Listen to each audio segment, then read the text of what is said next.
Good morning guys. Good morning mga boss. Ayan, magandang umaga sa inyo lahat, magandang hapon, magandang gabi. Ayan, sa mga nanonood.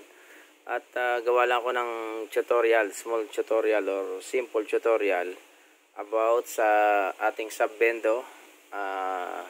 Ginagamitan pa subbendo ng Wi-Fi 5. No? Ayan, okay. Una, discuss ko muna yung mga pinouts muna, no? Okay, remove natin to. Okay. Bali, ito pong unang pins na to, mga pins na to is coin slot.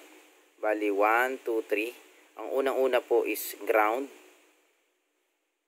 Ground, red, 12 volts to. Ito po ay coin slot, signal. Sunod po ay black para sa ating LED frame. Okay. LED frame. Alright.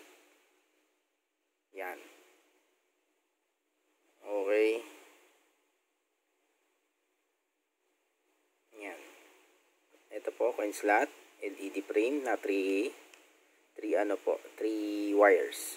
Okay, next. Ito naman po ay sa LCD. Optional po itong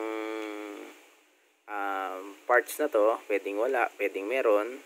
Okay.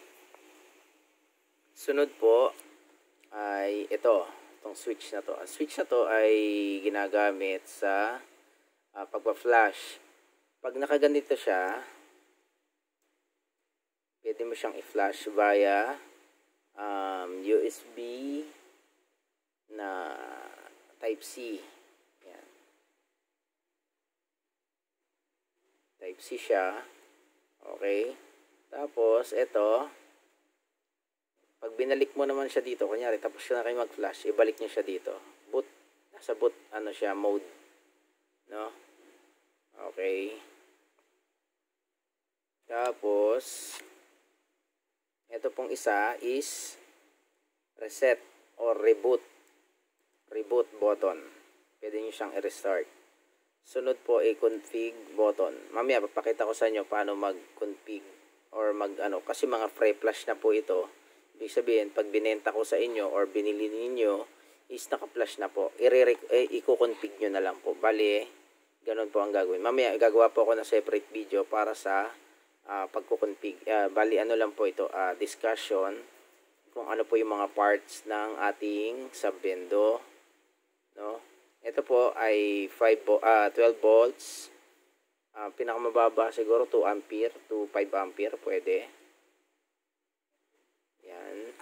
Ito yung kanyang LAN module. Okay. Yan. Okay.